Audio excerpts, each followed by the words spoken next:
உடம்பு மட்டும் ஏற்றி வச்சு வீட்டில் தண்டை சொருத்துன்றிய நீ எல்லாம் என்ன உருப்பிட போகிற அப்படின்னு விஜய மாட்டீங்க தலைவனே மாட்டிட்டியா அப்படின்னு துரத்தின்னு ஓடி அந்த ஓடிட்டேன். நான் ரொம்ப நல்லவன்லாம் சொல்ல முடியாது, உதவாங்க தான் வரணும். நான் வில்லை அவ்வளோதான்.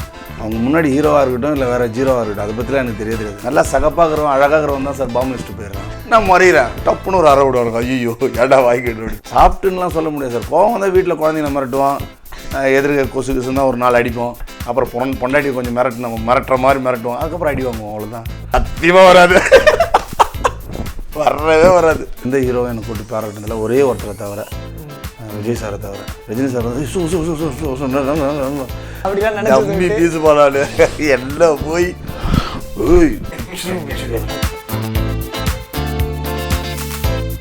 சினிமாவில் ப்ரொடியூசருக்கு அப்புறம் ரிஸ்கான வேலைன்னா ஸ்டண்ட் மேனுக்கு தான். அப்படியேப்பட்ட ஸ்டண்ட் மேன் வந்து அடிப்பாங்க இல்லை அடி வாங்குவாங்க அப்படிங்கிற தாண்டி துண்டா தனியாகவும் தெரிவாங்க. அவங்களுடைய முகம் நமக்கு பதியும் அப்படின்னா டெஃபினட்டாக நம்ம சாய் தீனா அண்ணாவை சொல்லலாம். அண்ட் அவருடைய சில இடங்கள் அவருக்குரிய வரக்கூடிய போர்ஷன்லேயே வந்து நிறைய பேர் அவருக்கு ஃபேன் ஆகிருக்காங்க. அதில் நானும் ஒருத்தன். வணக்கம்ண்ணா.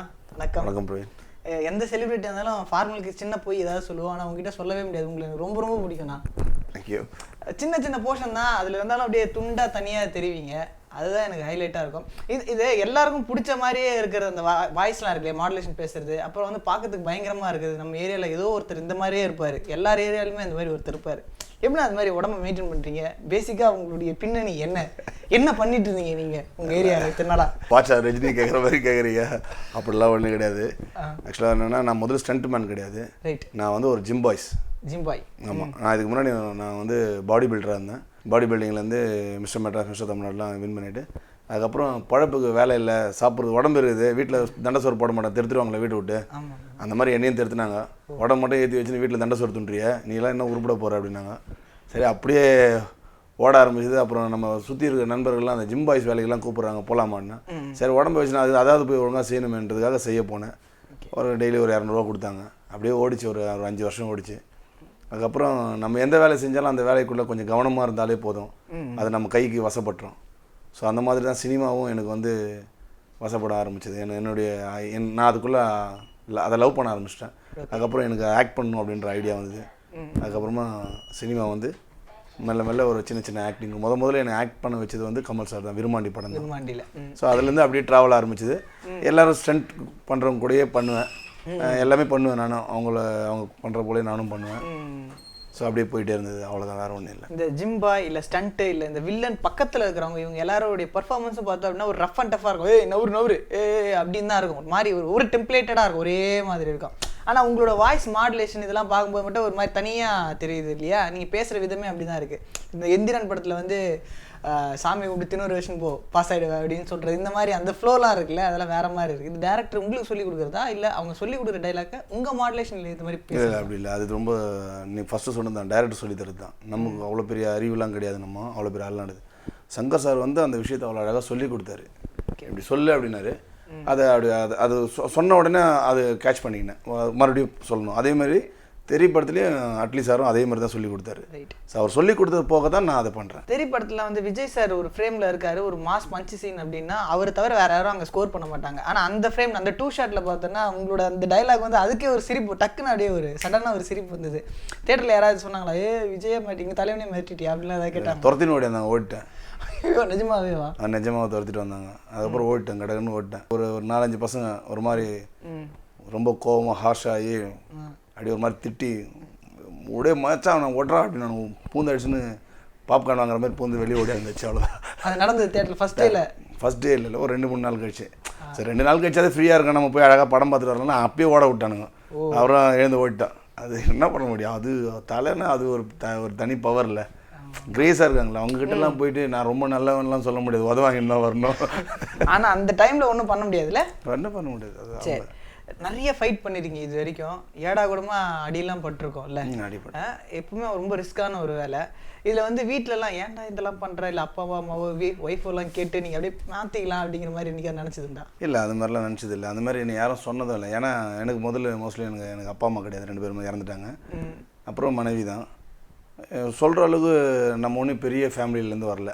இந்த வேலை பிடிக்கலன்னா அடுத்த வேலை மாறிக்கோ அப்படின்னு சொல்கிறதெல்லாம் ஆள் கிடையாது. இந்த வேலை நான் செய்கிறேன்னா எனக்கு பசி, நான் சாப்பிட்ணும். நான் நாளைக்கு வேலைக்கு போனால் நான் சாப்பிட்ணும், அது என் பிள்ளைங்க சாப்பிட்ணும். ஸோ அப்போ அது எவ்வளோ பெரிய கஷ்டமான வேலையாக இருந்தாலும் நான் செய்வேன். ஓகே, அவ்வளோதான். வேறு எதுவுமே எனக்கு தெரியாது. ஏன்னா என் பிள்ளை சாப்பிட்ணும், நான் சாப்பிட்ணும், வேறு அது ஒன்றுமே தெரியாது. நான் உழைக்கணும், அவ்வளோதான். யார் இன்னொருத்தர்கிட்ட போய் எனக்கு பணம் வேணும், எனக்கு ஒரு 5000 கடன் கொடுங்க அப்படின்னு கேட்குறத விட நான் அடி உதை வாங்கினாவது சம்பாதிச்சிட்டு வந்துடலாம்ல. ஸோ அதனால் எனக்கு அது ஒரு பெரிய ரிஸ்க்கெல்லாம் தெரியல. நான் வேலை செய்யணும், அவ்வளோதான். இப்போ பார்த்தோன்னா ரீசெண்டாக ஒரு சில படங்கள் அப்படியே வர மாதிரியே ஒரு ஃபீல் இருக்குது. இப்போ கமிட் ஆகிருக்கீங்களா? தொடர்ந்து பிஸியாக இருக்கிற அளவுக்கு படங்கள் இருக்கா? இப்போ வெற்றிமாறன் சாருடைய ப்ரொடக்ஷன் சைட்லேருந்து ஒரு படம் ஒன்று கொடுத்தார் சாருடைய ரெக்கமெண்டேஷனில். அது அது பேர் நல்ல பேர் அண்ணனுக்கு ஜேன்னு சொல்லிட்டு அட்டகதி தினேஷுடைய படத்தில் அதில் வில்லனாக பண்ணிட்டுருக்கிறேன். அந்த பசங்க படம்லாம் நடித்தாங்கல்ல, அவங்க ஒரு குரூப் இப்போ ஒரு படம் பண்ணாங்க. ஓகே, சகான்னு சொல்லிட்டு அந்த படத்தில் வில்லனாக பண்ணியிருக்கேன். சரண் சார் படத்தில் ஒரு படம் இல்லை, அது ஒன்றும் ரிலீஸ் ஆகலை. இந்த மாதிரி நிறைய படங்கள் ஒரு வரிசையாக நிறைய படங்கள் வில்லனாக பண்ணிகிட்ருக்கேன். இப்போ ஒரே ஒரு படம் மட்டும்தான் வில்லனாக இல்லாமல் பழைய டைப்பில் பண்ணிகிட்ருக்கேன். அதர்வா சாப்பிடலாம் வில்லன் கூட இருக்கிற மாதிரி அது ஒன்று பண்ணிகிட்ருக்கேன்.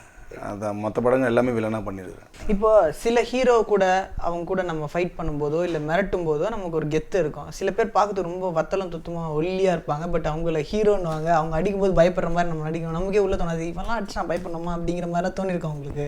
இல்லை சார், அப்படி தோணுச்சுன்னா சினிமா பண்ண முடியாது சார்.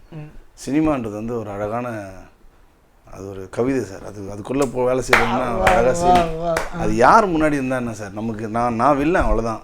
அவங்க முன்னாடி ஹீரோவாக இருக்கட்டும் இல்லை வேறு ஜீரோவாக இருக்கட்டும், அதை பற்றிலாம் எனக்கு தெரியாது. நான் எனக்கு கொடுத்த வேலையை நான் அழகாக பண்ணணும்னு ஆசைப்படுவேன்.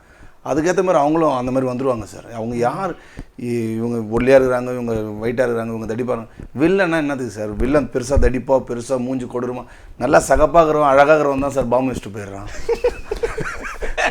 Okay sir. Okay okay. யாருக்கிட்ட குரூரம் இருக்குதுன்னு பார்த்தீங்கன்னா ரொம்ப கருப்பாகிறவங்ககிட்ட குரூரெல்லாம் இருக்காது சார். அது மாதிரி ஒல்லியாகிறவங்க சண்டை போடுவானா போட மாட்டானா அப்படின்னு ஒருத்தனுடைய பலமும் வீரமும் நீங்கள் எப்படி சார் முடிவு பண்ண முடியும்? ஒருத்தனை உருவத்தை பார்த்து சொல்லிட முடியுமா? முடியாது இல்லை சார். ஸோ உள்ளே இருக்கும் சார், அவங்களுக்குள்ள திறமை இருக்கும். அவங்க வந்து எதிர்க்க நடிக்கும் அப்படிலாம் யாரையும் கெஸ் பண்ணக்கூடாது சார். சினிமாவுக்குள்ளே எனக்கு என் யூக்களுக்கு வந்து இவன் நடிகிறானா அப்படின்னு நான் நினச்சிட்டேன்னா அன்றைக்கே எனக்கு ஒரு பெரிய பள்ளம் வெட்டி அதில் படுக்க வச்சு மண்ணெல்லாம் போட்டு மூடி அனுப்பிச்சிடணும், அவ்வளோதான். எப்படின்னா இவ்வளோ ஒரு தெளிவோட எப்படின்னா ஒரு அவ்வளோதான். அது பேர் ஆணவ பேச்சு தானே. அது என் யூக்கள் யாருமே இல்லைன்னு சொன்னால் அது ஆணவம் தானே. நம்ம வேலை என்ன? வேலைக்கு போயிடும், வேலை சம்பாதிக்கணும். எந்த இடத்துல வேலை கொடுத்தானே எங்கே செய்ய சொன்னாலும் செய்யணும், சாப்பிட்ணும், வீட்டுக்கு அதை கொண்டு வரணும், அவ்வளோதான். வேறு ஒன்றும் கிடையாது. படத்தில் பார்க்கும்போது மிரட்டுற சீனு இதெல்லாம் பார்க்கும்போது அப்படியே டிட்டோ அதே மாதிரி இருக்கீங்க. யாரை பார்த்தாலும் பயந்துடுவாங்க, நிஜமாலுமே இவர் பயங்கரமாக நடிச்சிருவார் போல் இருக்கு கிட்டலாம் போனோம் அப்படின்ட்டு. இது வெளியிலேயே இந்த மாதிரி ஃபைட் சீன் சண்டை இந்த மாதிரி நடந்தது இருக்கா உங்களுடைய ரியல் லைஃப்ல? மிரட்டி இருக்கீங்களா நீங்க? என்ன அடிச்சுக்கிறாங்க சார், நான் தான் யாரையும் அடிச்சது இல்லை. நிஜமாவேவா? விளையாட்டு கூட எல்லாம் என்ன அடிக்கிறாங்க. சும்மா யாரும் என்ன அப்படின்னு முறைச்சோம்னா நான் முறைகிறேன், டப்புன்னு ஒரு அறை விடுவாங்க. ஐயோ ஏடா வாய்க்கிட்டு அப்படி. அதெல்லாம் சும்மா சார். அதெல்லாம் வெளியில் சண்டை போகிற அளவுக்கு கெப்பாசிட்டிலாம் கிடையாது நமக்கு. சண்டைலாம் சாப்பிட்டுன்னுலாம் சொல்ல முடியாது சார். கோவம் வந்தால் வீட்டில் குழந்தைங்க மிரட்டுவான், எதிர்க்க கொசு தான் ஒரு நாள் அடிப்போம். அப்புறம் பொண்டாட்டி கொஞ்சம் மிரட்டுற மாதிரி மிரட்டுவோம், அதுக்கப்புறம் அடி வாங்குவோம், அவ்வளோதான். இப்போ வந்து நீங்கள் ஏதோ சமீபத்தில் அந்த மலையாள படத்தில் நடிக்கிறதுக்காக ஒரு சேச்சி பார்த்து மலையாளம் கற்றுலான்னு ட்ரை பண்ணிட்டு இருக்கிறதா கேள்விப்பட்டேன், நியூஸு. ட்ரை பண்ணிட்டு அப்படிலாம் இல்லை சார். இது ஏதோ வதந்தி மாதிரி. அப்படியா? இல்லையே, நியாயமான சோர்ஸ் கிட்ட இருந்தால் வந்து தகவல். ஆமாம் சார், அது போயிட்டு இருக்கா. மலையாளம் ஒன்றும் பெரிய சார், இழுத்தா மலையாளம், இழுக்கலன்னா தமிழ், அவ்வளோதான் சார். அப்போ ஹிந்தி அதுவும் ஒரு மாதிரியே கற்றுக்க வேண்டியது தான். நமக்கு தெரியலன்னும் போது அங்கே உள்ளே போனால் கண்டிப்பாக பேசி தானே ஆகணும். அது வந்துடும் சார், மொழி தானே சார், அது ஒன்றும் பிரச்சனை இல்லை. இப்போ வேறு லாங்குவேஜ் படம் அப்படின்னா போது நம்மளை எப்படி காட்டுறாங்க, உங்களை அதில் எப்படி ப்ரொஜெக்ட் பண்ணாங்க? ஏன்னா நாங்கள் இன்னும் அதர் லாங்குவேஜ் படத்தில் உங்களை நாங்கள் பார்க்கல, தெரியல எங்களுக்கு. இப்போ 2 படம் வந்து தெலுங்கு ஒன்று இப்போ கமிட் ஆகிட்டுருக்கேன். கன்னடா வந்து முடிச்சிட்டேன். கன்னடா முடிச்சுட்டு ரிலீஸ் ஆகிடுச்சு. இங்கே தமிழ் சினிமாவை விட அங்கே ஓரளவுக்கு மற்ற படங்களில் வந்து ஓரளவுக்கு பண்ணுறாங்க சார். பண்ணுறான், என் பையன் பர்ஃபார்மன்ஸ் பண்ணுறான் அப்படின்னு பண்ணுறாங்க. நம்ம ஆளுங்கிட்ட பார்த்து அப்படியே இதுவாகிடுது இல்லை, அதனால் விட்டுறாங்கன்னு. முதல்ல அப்படி இருந்தது, இப்போ அப்படி கிடையாது. தமிழ் சினிமாவில் இங்கே என்ன பண்ணுறாங்களோ அதுதான் சேம். தமிழ் சினிமாவில் என்ன நமக்கு செய்கிறாங்களோ அதுதான் மற்ற அதர் லாங்குவேஜ்லேயும் நம்மளுக்கு பண்ணுறாங்க. ரீசெண்டாக வந்து ஒரு குழந்தைக்கு ஹெல்ப் பண்ணணுன்ட்டு ஒரு வீடியோலாம் போட்டிருந்தீங்களா ஃபேஸ்புக்கில், நல்லா வைரலாகவே போச்சு. அந்த குழந்தைக்கு ஹெல்ப் கிடச்சிதா? அது என்னாச்சு? யாரோ ஒருத்தர் சொல்லியிருக்காங்க, நடிகர்கிட்ட போனால் ஹெல்ப் பண்ணுவாங்கன்னு. அவங்க தப்பாக அனுப்பிச்சுக்கிறாங்க சார் என்கிட்ட. நம்மளே ஒரு பிச்சைக்காரன் சொல்லாதீங்கன்னா ஆனால் உண்மையே சொல்கிறதா? என்னை விட நீங்கள் தான் ரிச்சாக இருக்கீங்க வா, அதெல்லாம் சரி கிடையாது. நம்மளாம் அந்தளவுக்கு வசதியானவங்க கிடையாது. ஸோ ஒரு ஆக்டர்கிட்ட போனால் அவங்க ஹெல்ப் பண்ணுவாங்க அப்படின்னா, இப்போ சார்கிட்ட, சூர்யா சார்கிட்ட போகலாம், விஜய் சார்கிட்ட போகலாம், அஜய் சார்கிட்ட போகலாம். அவங்களாம் கண்டிப்பாக ஹெல்ப் பண்ணுவாங்க. படிக்கிறதா இருக்கட்டும், குழந்தைக்காக இருக்கட்டும், எந்த விஷயமா இருந்தாலும் அவங்க முன்னாடி போய் லாரன்ஸ் சார்கிட்ட போகலாம். ஸோ அவங்கெல்லாம் நல்லா பண்ணுவாங்க. ஏன்னா அது ஒரு சேவையாகவே அவங்க எல்லாமே செஞ்சிட்ருக்காங்க. இப்போ நம்மலாம் அப்படி கிடையாது, நம்மளாம் அண்ணாடங்காச்சு. சரி, இது ஒரு நாள் வந்து என்கிட்ட கேட்டாங்க, இந்த மாதிரி குழந்தை ஒன்று அவங்க அம்மா வந்து ஒருத்தர் பார்க்கணும் வந்துக்கிறாங்கன்னு வீட்டுக்கு வந்தாங்க. வீட்டுக்கு வந்தோன்னா அவங்க பார்ப்பாங்க, பெரிய ஆக்டர் பெரிய பில்டிங்கில் உட்காந்து போகிற இந்த மாதிரி வீட்டில் எங்கன்னா இருப்பாருன்னு. நம்மளே ஓட்டி வீட்டில் உட்காந்துருப்பேன். இவன் எங்கே கொடுப்பான், இவன் பண்ண இவன் ஒன்றுமே இல்லை. அவங்க வந்தவங்க சொல்கிற முடியே இல்லை அவங்களுக்கு. அப்புறமா என்கிட்ட சொன்னாங்க, இந்த மாதிரி குழந்தை லிவர் ப்ராப்ளம், ஹெல்ப் பண்ண முடியுமா அப்படின்னு கேட்டாங்க. சரிங்க, ஆப்ரேஷன் தானேங்க. சரி, நானும் ஒரு 50,000 இருக்கும் கொடுத்துடலாம், எதனா காசு வச்சுருந்தா கொடுத்துடலாம், எல்லாம் ரெடி பண்ணி ஃப்ரெண்ட்ஸ்லாம் கேட்டு கொடுத்துடலான்னு. 22 லட்சம்ன்றாங்க ஆப்ரேஷனு. அது இல்லாமல் அது டெஸ்ட்டுக்கு தனியாக போவோம், அதுக்கு ஒரு 4 லட்சம், 28 லட்சம் போவோன்றாங்க. லைட்டாக நெஞ்சு வலிந்து இருந்தாலும் நம்மகிட்ட உதவி கேட்டாங்க. சரி, நம்ம கேட்கலாம் அப்படின்ட்டு நம்ம ருஃபீனா நாசர்னு சொல்லிட்டு 2 பேர் எனக்கு ரொம்ப க்ளோஸ். நாசர் சார்கிட்ட போய் நான் ஹெல்ப் கேட்டேன். சார், இந்த மாதிரி அவங்க எய்ட்ஸ் குழந்தைங்களாம் உதவி பண்ணுறாங்க சார். இந்த மாதிரி சார் ஒரு குழந்தை ஒன்று பாதிக்கப்பட்டுச்சு, எங்கே தீனா அப்படின்னாங்க. வீடு தெரில சார், எங்கேயும் ராயபுரத்தில், எங்கள் ஏரியா தான் சார், பக்கத்தில் வந்து ஏதோ ஆக்டர்னு சொன்னோன்னே நம்ம வீட்டுக்கு வந்துட்டாங்க சார், தப்பான இடத்துக்கு வந்துட்டுக்கிறாங்க, எனக்கு ஒன்றுமே புரியல. சரி, அவங்களுக்கு ரொம்ப கேட்குறாங்க, ரொம்ப கஷ்டமாக இருக்குது சார் அப்படின்னாங்க. சரி, தினம் நான் ஒருத்தர் அனுப்புகிறேன், அவங்க பார்ப்பாங்க அப்படின்னாங்க. சார் அனுப்பிச்சாங்க. ஒரு லேடி ஒருத்தர் வந்தாங்க, அவங்க பேர் தான் ருஃபீனா. வந்துட்டு என்ன பண்ணால் அந்த குழந்தை முன்னாடி இந்த என்னாச்சு குழந்தைக்கு அப்படின்லாம் எல்லாம் விசாரித்தோம். நானும் அவங்க தான் விசாரித்தோம். ஃபஸ்ட்டு ஒரு வீடியோ எடுத்து குழந்தையோட, இந்த குழந்தைக்கு வந்து லிவர் ஆப்ரேஷன் பண்ணோம், அவங்க அம்மா டொனேட் பண்ணுறேன்ட்டாங்க. அந்த குழந்தைக்கு வந்து ஒரு 22 லட்ச ரூபா தேவைப்படுது குழந்தைக்கு ஆப்ரேஷனுக்கு. நீங்கள் எல்லோரும் ஒரு உதவி செஞ்சிங்கன்னா, இந்த குழந்தை அக்கௌண்ட் நம்பர் நான் 2 நாளில் நாங்கள் அக்கௌண்ட் ஓப்பன் பண்ணிடுறோம், அந்த குழந்தைக்கு உதவி பண்ணுங்க, உங்களால் முடிஞ்சதை உதவி பண்ணுங்கன்னு சொல்லி ஒரு 5 நாள் கழித்து எந்த ரிசல்ட்டும் இல்லை. அப்படியே காமனாக இருந்துச்சு. திடீர்னு அந்த குழந்தைக்கு வந்து பிளட் வாமிட் ஆகிட்டு, குழந்தை சீரியஸ் ஆகிட்டு சைல்ட் டெஸ்ட்டில் அட்மிட் ஆகிடுச்சு. இம்மிடியேட்டாக இன்னும் 2-3 நாளில் ஆப்ரேஷன் பண்ணி ஆகணும், ஒரு எண்டோஸ்கோப்பி பண்ணணும் அப்படின்னு சொல்லிட்டாங்க. சரி, உடனே ஐசியூவில் போயிட்டு நாங்கள் போய் ஒரு வீடியோ எடுத்து ஷூட் பண்ணி அந்த வீடியோ வந்து இது பண்ணோங்க. அப்போது மோகன் சொல்லிட்டு நம்ம தம்பி ஒருத்தர், பழைய வண்ணாரப்பட்ட டைரக்டர், அவர் ஒரு வீடியோ ஒன்று எடுத்து எனக்கு ஒரு வீடியோ ஒன்று அனுப்புனா, நீங்கள் ஒரு வீடியோ எடுத்து எனக்கு அனுப்புங்க, என் ஃப்ரெண்ட்ஸுங்களுக்கு வந்து நான் வந்து ஷேர் பண்ணுறேன், எனக்கு நிறைய ஃபாலோவர்ஸ் இருக்காங்க பண்ணுறேன். அதேமாரி ருஃபீனா நாசர் அவங்க தனியாக ஃபாலோவர்ஸ் இருக்காங்க. எனக்கு ஃபேஸ்புக்கை பற்றிலாம் ஒன்றும் தெரியாது சார். ஆனால் ஃபேஸ்புக்கில் உங்கள் ஃபோட்டோலாம் நான் பார்க்குறேன். ஆனால் எனக்கு ஒன்றுமே தெரியாது தான் சொல்கிறேன். நான் எதுவும் பண்ணல சார், நமக்கு எதுவும் தெரியாது. உடனே என்ன பண்ணேன், ஒரு வீடியோ எடுத்து அவருக்கு அனுப்பிச்சேன், இவங்க ஒரு வீடியோ எடுத்து அனுப்பிச்சாங்க, இந்த குழந்தைக்கு உதவி செய்யுங்கன்னு. அது அந்த வீடியோ வந்து ரொம்ப பரவ ஆரம்பிச்சிது. பரவ ஆரம்பித்தோடனே வில்லனுடைய குழந்தை அப்படின்ட்டாங்க. படத்தில் வில்லனாக நடித்த குழந்தை அவருடைய குழந்தைக்கு தான் அப்படின்ட்டு, இது என்னுடைய குழந்தையாக நினச்சி உதவி பண்ணுங்கன்னு 2 டேஸில், அதாவது 48 ஹவர்ஸில் 36 lakhs வந்துடுச்சு சார். அந்த குழந்தையை ஹாஸ்பிட்டலில் சேர்த்து, அவங்க அம்மாவுக்கு ஆப்ரேஷன் பண்ணுறதா இருந்தது, அவங்க அம்மாவுக்கு வந்து மஞ்சக்காமலை இருக்குது, அவங்களுக்கும் பண்ண முடியாண்டாங்க. அப்புறம் வந்து யாமினின்னு ஒரு பொண்ணு, ஜார்க்கண்ட்லேருந்து மூளைச்சாவு ஏற்பட்ட, ஆக்சிடென்ட் ஆகிட்டு ஒரு மூளைச்சாவு ஏற்பட்ட ஒரு குழந்தை, 19 வயசு பொண்ணு, யாமினின்னு, பி பாசிட்டிவ். அந்த பொண்ணு குளோபலில், அந்த பொண்ணுனுடைய லிவர் தான் வந்து இப்போ இங்கே இருக்க தனுஸ்ரீ குழந்தைக்கு வச்சுருக்காங்க. சக்ஸஸ்ஃபுல்லாக 2 வாரம் 2 எண்டோஸ்கோப்பி பண்ணி அந்த குழந்தைய வந்து வெயிட் ஏற்றி க்யூர் பண்ணி சைல்ட் டெஸ்ட்லேருந்து குளோபல் காமிச்சு, இப்போ அந்த ஆப்ரேஷன் 100% சக்ஸஸ்ஃபுல்லாக முடிஞ்சிடுச்சுன்னு சொல்லிட்டாங்க. இப்போ அந்த குழந்தை ட்ரீட்மெண்ட்டில் இருக்குது. இது வரைக்கும் ஒரு 28 லட்ச ரூபா போயிருக்குது அந்த குழந்தைக்கு ஆப்ரேஷனுக்காக. மீதி இருக்கிற காசு அந்த குழந்தை பேரில் தான் இருக்குது. அது எப்படின்னு தெரில. அது இவங்க நாசர் உட்காந்து, நானும் நாசர்லாம் உட்காந்து பேசி அந்த குழந்தைக்கு ஏதாவது காசு கொடுத்துட்டு மீதி காசை வந்து மற்ற எந்தனா குழந்தைங்களுக்கு கொடுக்கலாம் அப்படின்ட்டு ஒரு ஐடியா பண்ணியிருக்கோம். உங்களுக்கு வந்து எந்த மாதிரி ஒரு இடத்துல நமக்கு லிப் ஆன கரெக்டாக இருக்கும், எந்த மாதிரி ரோல் கிடைச்சா நல்லா இருக்கும், இல்லை டேரக்டர்ஸ் வந்து யூஸ்வலாக உங்ககிட்ட இங்கே பாரு நீ இப்படி தான் அப்படின்ற மாதிரி யூஸ்வலாக சொல்கிறதுலேருந்து வேறு எப்படி உங்களுக்கு காமிச்சா நல்லா இருக்கும்னு நீங்கள் நினைக்கிறீங்க? தெரியல சார். நாம இப்போது இம்ப்ரூவ் ஆகுறதுன்றது வந்து எனக்கு தினமும் வேலை இருந்தால் அதுதான் என்னோடய இம்ப்ரூவ்மெண்ட்டுன்னு நான் பார்ப்பேன். ரைட். இப்போது நான் வந்து பெரிய இந்த அப்பா கேரக்டர் பண்ணலாம், ஒரு பெரிய வில்லனாக பண்ணலாம், பயங்கரமாக வேறு ஒரு ரேஞ்சில் நம்ம படம் பண்ணோம், ஹாலிவுட் ரேஞ்சில் ஒரு படம் பண்ணோம், இதெல்லாம் நான் திங்க் பண்ண முடியாது சார். எனக்கு வர வேலையை நான் ஒழுங்காக செஞ்சிட்டாலே போதும் சார். அடுத்தது சித்திரமும் கைப்பழக்கம் செந்தமிழ் நாப்பழக்கன்றாங்களே, சும்மா அதுவா பழக அதுவே வந்துடும் சார். அது ஆட்டோமேட்டிக்காக அவங்களே வந்து கூப்பிட்டு கொடுத்துருவாங்க, நீ அடுத்தது போப்பா, அடுத்த லெவல் போகணும், அவங்களுக்கு தெரியும் சார், அவங்களே அனுப்பிடுவாங்க. எனக்கு இந்த தகுதி வேணும், நான் இப்படி தான் இருக்கணும்னு நான் ஆசைப்பட்றேன். தகுதின்றது வந்து தானாக வரணும் சார், நானாக தேடிக்கிறது கூடாது சார். ஐயோ அடுத்து இதை பேப்பர் வேற கொண்டு வரலையே. ஆனா உங்க வாய்ஸ் நல்லா இருக்கு, ஒரு மெலடி பாட்டு ஒன்று பாடுங்களேன். எனக்கு சத்தியமா வராது, வரவே வராது. இது வரைக்கும் எத்தனை ஹீரோயினை கடத்துறதுக்கு, ஹீரோயினை மிரட்டுறதுக்கு அப்படிலாம் நீங்க இருந்திருக்கீங்கல்ல, நிஜத்துல வந்து நீங்க அந்த மாதிரி இருந்திருக்கீங்களா? வாலிப வயசுல ஜிம் பாயா பயங்கரமா அப்படிலாம் கிடையாது சார். அது உங்களை பார்த்து எத்தனை பொண்ணு இன்ஸ்பயர் ஆயிருக்கு? ஒரே ஒரு பொண்ணு, ஆ சும்மா ஒரு 2 பொண்ணு லவ் பண்ணியிருப்பேன். 2 பொண்ணு. ஆமாம் 2 பொண்ணு. ஒன்று ஸ்ரீலேகா, இன்னொன்று வந்து லதான்னு ஒரு பொண்ணு. அவ்வளோதான். இந்த உண்மையை பூரா உங்கள் ஒய்ஃப்கிட்டே சொல்லியிருக்கீங்க? தெரியுமே, ஒய்ஃபுக்கு தெரியுமே, ஒய்ஃபுக்கும் தெரியும். ரைட் ரைட் ரைட், சூப்பர்ண்ணா. 2 பேரும் ஒன் சைடு லவ். ஓ, ஒருத்தி வந்து ஒன் சைடு லவ், அதுக்கப்புறம் லவ் ஓகே ஆயிடுச்சு. அவ்வளோ தான் நான் பாடி பில்டரானு, லவ் ஓகே ஆயிடுச்சு. அதுக்கப்புறம் இன்னொருத்தையை லவ் பண்ணேன், அதுவும் லவ் போட்டுச்சு. 2 பேரும் லவ் போச்சு. இது பாடி பில்டர் ஆனீங்கன்னா ஸ்டேஜில் நிற்கணும்னு ஃபஸ்ட்டு அந்த மாதிரி ஆசை, அதாவது காம்படிஷனில் வின் பண்ணணும் அப்படிலாம் ஒன்றும் இல்லை சார். நான் வந்து சின்ன வயசில் வந்து பாக்ஸிங் நல்லா பண்ணுவேன். சரி, பாக்ஸராக போகணும், பெரிய பாக்ஸர் ஆகணும், பெரிய ஆர்டிஸ்ட் ஆகணும், படம்லாம் வரையணும் அப்படின்றதுல எனக்கு பெரிய இன்ட்ரெஸ்ட்டு. நல்லா படம் வரைவேன், நல்லா பாக்ஸிங் பண்ணுவேன். அப்படியே சின்ன பையனா ஒரு 40 கிலோவில் அப்படியே சுற்றிட்டு இருந்தேன். ஒரு 45-50 கிலோ எப்படி இருப்பேன், ஒல்லியாக இருப்பேன், மெலிசா. அப்போ ஒரு பொண்ணு அப்படி டாவ் அடிச்சுட்டு இருக்கும்போது அந்த பொண்ணு உன் மூஞ்சிக்கே எனக்கு கேட்குதே, என் மூஞ்சிக்கு நான் எப்படி பார்க்கணும் அப்படின்னு ஒரு வார்த்தையை வச்சுது. பயங்கர ஃபீல் ஆயிடுச்சு. எனக்கே ஃபீலாக இருக்கு கேட்கும்போது. என்னடா அது, அப்போ நம்ம மூஞ்சிக்கே கேட்குதுன்னா அப்போ அவன் மூஞ்சிக்கு எப்படி பார்க்கணுன்றால நம்மள, அப்போ அவ்வளோ அசிங்கமாக வகுறோம் அப்படின்னு ஒன்று தோணுச்சு.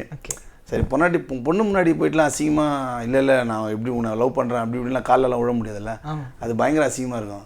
தன்மானத்தில் கீழே போட முடியாது சார். அப்படின்னா நீலாம் ஒன்றுமே இல்லை, உன்னை விட நான் டாப்பாக பார்க்குறேன் பாரு அப்படின்னு சொல்லிட்டு அப்புறம் பாடி பில்டிங் பண்ண ஆரம்பித்தேன். எல்லாத்தையும் விட்டுட்டு முழு நேர கவனமாக ஒரு 2 வருஷம் இருந்தேன்.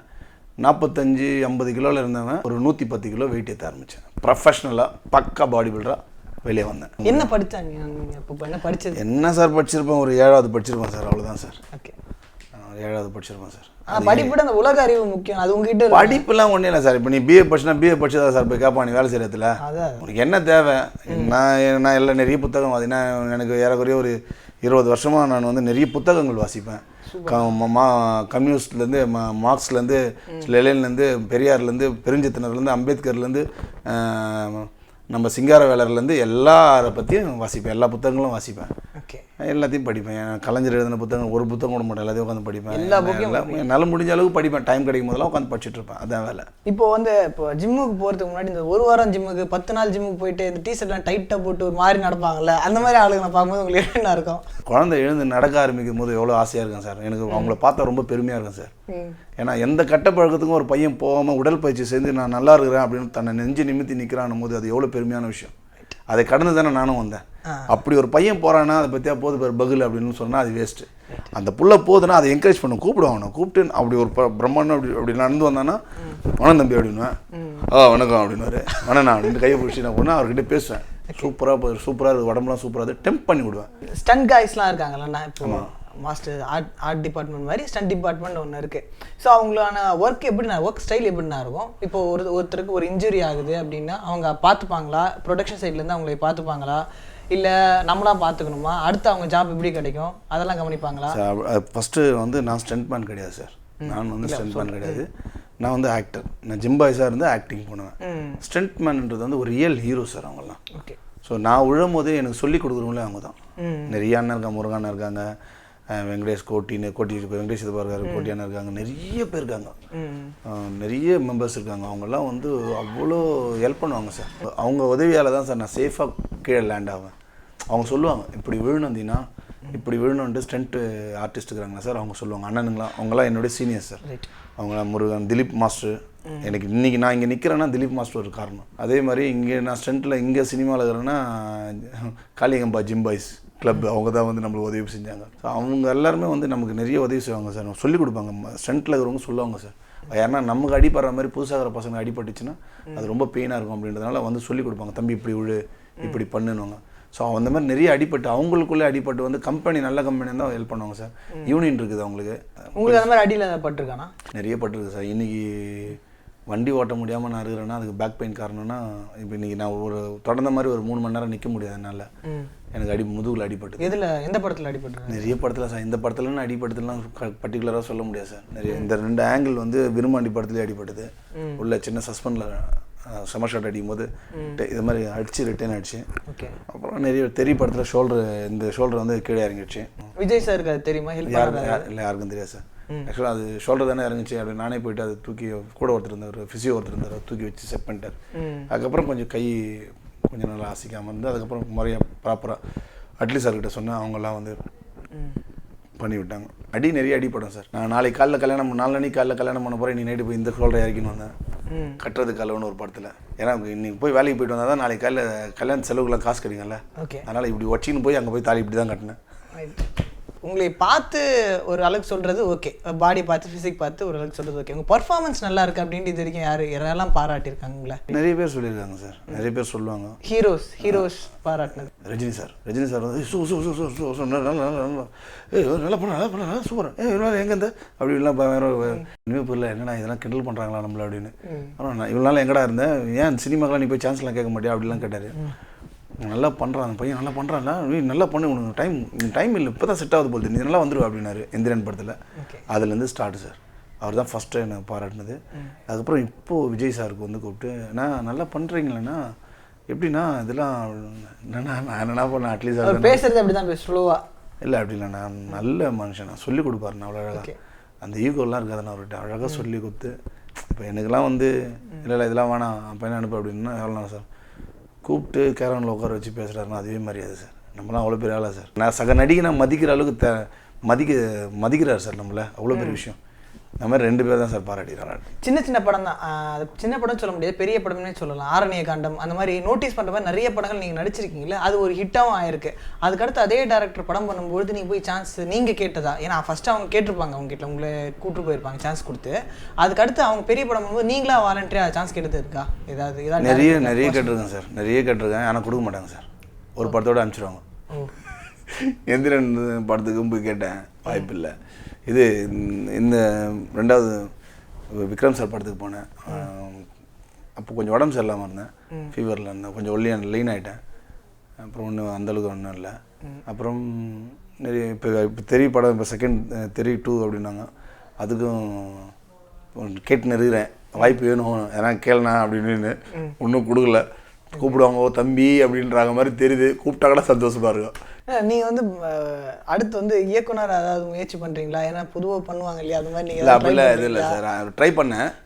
ஏன்னா இது வந்து எப்படின்னா இயக்குனர் ட்ரை பண்ணுறது எப்படின்னா ஒரு பெரிய பாறை மேலே நின்று தம்பி கை தூக்கு அப்படின்னா கை தூக்கணும், வெள்ளா எலும்புலேயே ஒரு குத்து குத்துவாங்க, அப்புறம் எட்டி ஒரு உதவிடுவாங்க. அங்கேருந்து நேராக எங்கேயுமே தடுக்காமல் நேராக வந்து வட்ட பாறை ஒன்று இருக்கும், அதில் தொப்புன்னு வந்து சேதறி போவோம். அங்கேருந்து கை தூக்குறோமா, வழியை வாங்கிக்கிறோமா, கீழே விழ போகிறோன்னு நல்லா தெரியுமா, பயந்துனே வந்து விழணும்.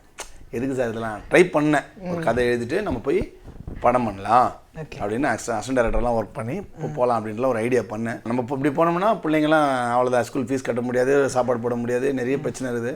நம்மளை நம்பி ஒரு 3 குழந்தை இருக்குது, வீட்டில் பொண்டாட்டி இருக்கிறா, இப்படி நிறைய கடமைகள்லாம் இருக்குது இல்லை சார். அதுக்குள்ளேருந்து நம்ம வெளியே வர வேண்டியது. இப்போ வந்து சாப்பிடணும் சார், சர்வைவல். ஆமாம், நம்ம குழந்தைங்க பார்த்து, நம்ம குடும்பத்தை பார்த்து, நம்மளை பார்த்துக்கிறதுக்கே முடியல, நமக்கு நாமே நடைப்பயணத்தில் போயினே இருக்க வேண்டியதுதான் சார். உங்களுக்கு என்னைக்காவது நம்ம வில்லன் நடிச்சு அவார்டு வாங்கணும் அப்படிங்கிற மாதிரி ஆசை இருக்கா? அவார்டு வாங்கணும்னு நான் ஐடியாலாம் இல்லை. ஓகே, என்னுடைய வேலையை வந்து சிறப்பாக செய்யணும். நான் வந்து எனக்கு கொடுக்குற வேலையை தம்பி இது நீ பண்ணுப்பா, இது பண்ணால் செம்மையாக இருப்பா, செம்மா பண்ணலாம், செம்மையாக இதில் நல்லா ஓப்பு இருக்கு, நீ பண்ணலாம் அப்படின்னாங்கன்னா உட்காந்து அதுக்காக டெடிகேட்டாக உட்காந்து நான் வேலை செய்வேன் சார். ரீசெண்டாக நீங்கள் பார்த்த படங்களில் எந்த ரவுடி கேரக்டர் இல்லை எந்த வில்லன் கேரக்டர் வந்து நல்லா இருக்குது அப்படின்ற மாதிரி அதெல்லாம் நீங்கள் ஃபீல் பண்ணது? சினிமாவில் வந்து எனக்கு குருன்னா நாசர் சார் தான். நான் நாயகன் கமல் படத்துலேருந்து சாரை வந்து பயங்கரமாக நோட் பண்ணிகிட்டே வருவேன், எல்லா படங்களும் பார்க்குறேன். ஓகே, நான் சார் படம் நாயகன் படத்துலேருந்து எல்லாம் எந்த கேரக்டர் பண்ணாலும் அவரை மாதிரி பர்ஃபார்மன்ஸ் பண்ணவே முடியாது. அதேமாதிரி பாலையா சார் அந்த காலத்தில் அவரை மாதிரி பண்ண முடியாது. எம்ஆர் ராதா சார், சுபையா அண்ணன், சுபையா பிள்ளை, அவங்களாம் அவங்க என்ன மாதிரி ஆக்டர், அவங்களாம் என்ன ரங்கராவ் சார்லாம் இன்னும் அவங்களாம் ஆக்டிங்லாம் பார்த்தாலே நம்ம அவங்க தான் கிளாஸு. எனக்கு அவங்ககிட்டேருந்து கற்றுக்குவேன், யதார்த்தமாக இருந்ததுன்னா அவங்ககிட்டேருந்து கற்றுக்குவேன். அவங்க எதாவது ரியாக்ட் பண்ணி ஃபேஸை மாற்றினா அது இதுன்னு நாசர் சார்கிட்டேருந்து கற்றுக்குவேன். அவங்க எல்லாருக்கிட்டேருந்து டீச்சிங் தான். டெய்லி ஒரு படம் பார்த்தாலே போதும் சார். இது ரொம்ப தேங்க்ஸ்ண்ணா நீங்கள் வந்ததுக்கு. சில நேரத்தில் நான் இந்த இன்டர்வியூக்கு முன்னாடியே வந்து நம்மளாம் பேசினா கோவப்பட்டு வரோம், கை நீட்டிட்டு வரோம் அப்படிலாம் நினைச்சு பீஸ் போனாலு எல்லாம் போய் கோவப்படுவார்லாம் சொல்கிறேன். அதான் நீங்கள் ஒரு திறந்த புத்தகன்றதை நான் இன்னைக்கு புரிஞ்சுக்கிட்டேன்னா, இன்னைக்கு புரிஞ்சுக்கிட்டேன். நான் மட்டும் இல்லை, பார்க்குற ஆடியன்ஸும் புரிஞ்சுட்டு இருப்பாங்க. உங்களுக்கு இன்னும் நல்ல நல்ல வாய்ப்பு கிடைச்சி மெர்சலா படங்கள் பண்றதுக்கு எங்களுடைய சினி உலகம் சார்பாக ஒரு பெரிய வாழ்த்துக்கள். தேங்க்யூ. நன்றிப்பா.